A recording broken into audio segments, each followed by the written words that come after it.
اب آپ ابا جی میرے گھر آئیں اور یہاں پر شفٹ ہوں، یہ آپ کا دیا ہے۔ جبکہ اسلم خان یہ کہتے ہیں کہ نہیں بچے، میری زندگی جہاں گزری میں وہیں رہوں گا، میرا دل اب کہاں لگنا ہے نئے گھر میں۔ نہیں میر، میں پشاور تمہارے گھر میں نہیں جاؤں گا، میں نوشہرہ میں ہی رہوں گا۔ اب یہاں سے ذرا غور سے سنیے گا، سال ہے 2019 میں میر اسلم خان وہ بیمار ہوئے اور یہ بیماری ہی ان کی موت کی وجہ بنی، انتقال فرما گئے۔ جب میر اسلم خان دنیا سے چلے گئے تو ظاہر ہے ان کی جو اہلیہ ہے وہ اکیلی رہ گئی، بیٹے تو باہر سیٹلڈ تھے۔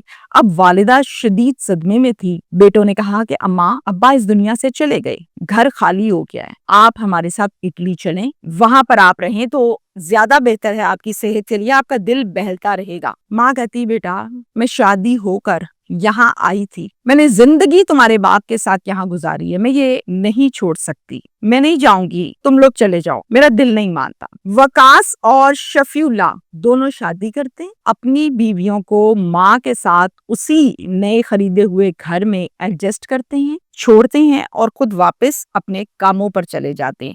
اب میں آپ کو بتاؤں کہ 6 ماہ کے بعد، ہر 6 ماہ کے بعد یہ پاکستان آتے ہیں، پشاور میں اپنی والدہ سے ملتے ہیں، اپنے خاندان سے ملتے ہیں، اپنی بیویوں سے ملتے ہیں، خرچہ پانی اور تمام معاملات۔ والدہ تیسرے بیٹے کے لیے اب لڑکی تلاش کرنے لگتی ہے اور پھر تلاش کے بعد لڑکی ڈھونڈ لیتی ہے سمیع اللہ کے لیے۔ 1، 2، 3 جون کو شادی کی ڈیٹس فکس کر دی جاتی ہیں سمیع اللہ کی۔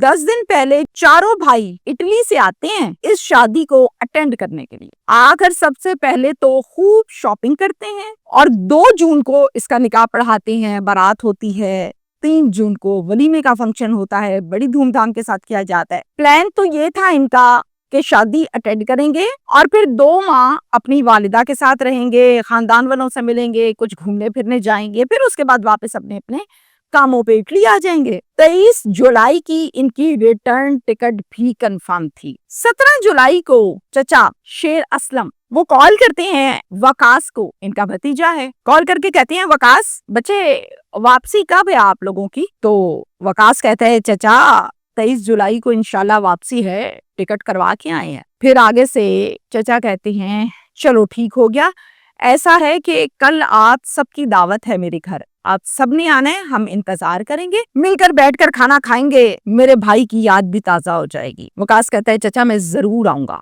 والدہ کو لے کر آؤں گا۔ 18 جولائی کو شام کے 6 بجے اتوار کے دن اپنی اپنی گاڑیوں پر یہ سارے بھائی اپنی بیویاں اور والدہ کو لیتے ہیں، چلے جاتے ہیں چچا کے گھر، پشاور سے نوشہرہ دعوت کھانے کے لیے۔ پہلے تو بڑے بہترین انداز میں کھانا سرو کیا جاتا ہے، گپ شپ خوب اچھے سے ہوتی ہے اور مل کر سب کھانا کھاتے ہیں اور چچا بھی بڑے محبت کا اظہار کرتے ہیں۔ اب سنیے ذرا غور سے، کھانا شانا کھلانے کے بعد کیا ہوتا ہے، یہاں سے اس کیس کا آغاز ہے وقوعے کا۔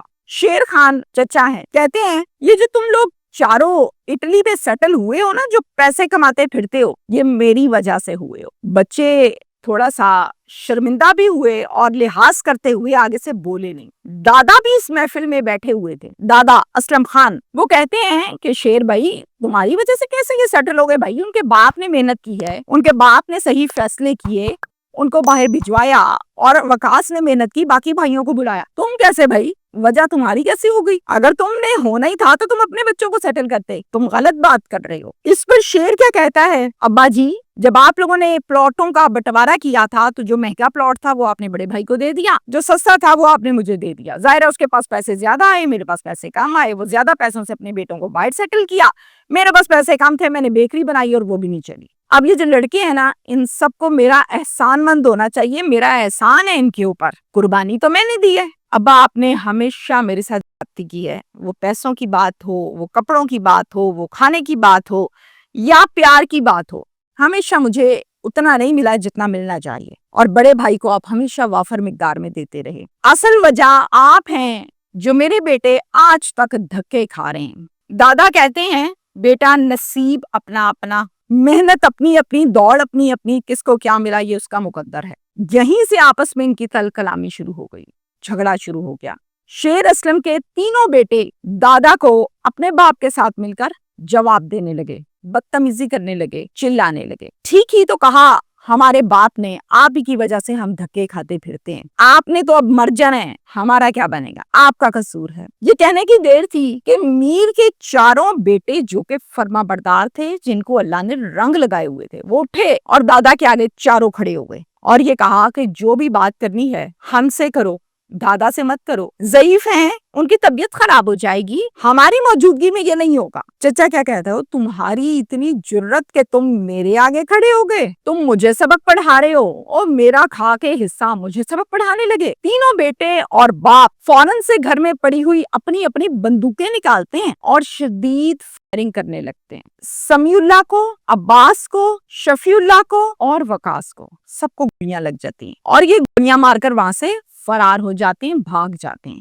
گھر کی عورتیں, ان کے گھر کا سیٹ اپ یہ ہے کہ عورتیں ایک سائڈ پر ہوتی ہیں, مرد ایک سائڈ پر ہوتے ہیں. گھر کی عورتیں جیسے ہی گولیوں کی آواز سنتی ہیں وہ بھاگی آتی ہیں اور آ کے دیکھتی ہیں کہ یہ کیا ہو گیا, یہاں تو دعوت کا سسٹم تھا, یہاں قتل ہو گئی. سب سے پہلے ریسکیو کو کال کرتی ہیں, ریسکیو کا سٹاف آتا ہے اور ان کو اٹھا کے ہاسپٹل شفٹ کرتا ہے. ڈاکٹرز کو ایمرجنسی میں جب دیے جاتے ہیں یہ پیشنٹس, تو ڈاکٹرز 5 منٹ چیک اپ کے بعد, معائنہ کرنے کے بعد یہ کہتے ہیں بدقسمتی سے وقاص, شفیع اللہ اور عباس یہ فوت ہو گئے ہیں, ہم ان کو نہیں بچا سکے. البتہ سمیع اللہ الحمدللہ ٹھیک ہے اور اس کا ٹریٹمنٹ اندر ہو رہا ہے. اب پولیس اسٹیشن کا نام ہے ایزا خیل, وہاں پر ایک مقدمہ درج ہوتا ہے اور اس کا مدعی بنتا ہے سمیع اللہ جو کہ آخری بھائی ہے جو بچ گیا. پولیس شیر اسلم اور اس کے 2 بیٹے جس کا نام ہے یاور اور منتظر, ان کو گرفتار کر لیتی ہے, جبکہ قدیر جو کہ تیسرا ہے وہ ابھی پولیس کی گرفت میں نہیں ہے,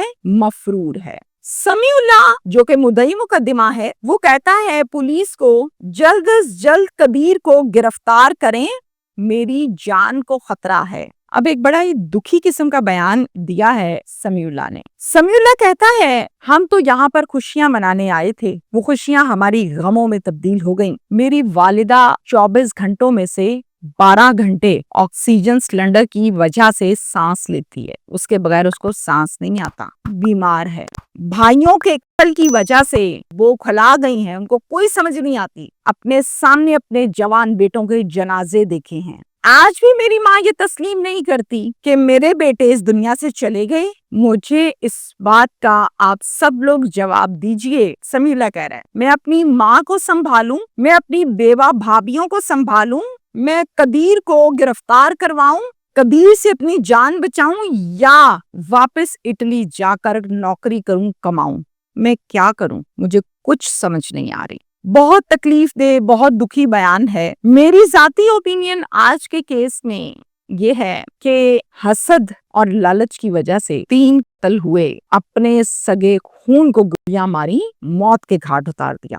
وجہ صرف اور صرف حسد تھا. چونکہ یہ لڑکے اٹلی میں شفٹ ہو گئے, ویل سیٹلڈ ہو گئے, ان کا پہننا, اوڑھنا, اٹھنا, بیٹھنا, لائف سٹائل, کپڑے, جوتے وہ بہترین قسم کے تھے, ان سے برداشت نہیں ہوئے. اب دوسری جانب ہم نے بچپن سے یہ سنا عزت بھی میرے رب کی ذات دیتی ہے اور ذلت بھی میرے رب کی ذات دیتی ہے, اور جو آپ کا نصیب ہوتا ہے, جو پیسہ ہے, وہ بھی اللہ تعالیٰ دیتے ہیں. اپنی محنت اور پھر اللہ سے دعا اور امید, اتنی سی شارٹ کٹ زندگی ہے. اگر اللہ کسی کو عزت دے رہا ہے اور پھر آپ اس کو برداشت نہیں کرتے, ہضم نہیں کرتے اور حسد کرتے ہیں اور لالچ کرتے ہیں اور ایسے اوچھے ہتھ کنڈے اپنا کے قتل کرتے ہیں, تو حاصل تو آپ نے بھی کچھ نہیں کیا, البتہ اپنی سادہ زندگی کو قاتل کا دھبا لگوا کر جیل کی انویٹیشن حاصل کی کہ اب میں نے باقی کی زندگی میں جیل کاٹنی ہے. تو کیا فائدہ ہوا اس حسد کا اور اس لالچ کا؟ یہی حسد جو آپ ان سے کر کے ان کو قتل کر رہے ہیں, اس قدر نفرت ہے آپ کے دل میں, آپ وہی محنت اپنی کام پر لگائیں, آپ محنت کریں دن رات, آپ کے دن بھی بدل جائیں گے. یہ کیا بات ہوئی کہ وہ بھائی جو ہے کھاتا پیتا تو چلو جی مار تو اس کو, حسد کرو اس سے. ایسا نہیں ہے. جو ایسا کرتا ہے پھر اس کا اپنا انجام بڑا ہی گندا اور خوفناک ہوتا ہے. شکریہ.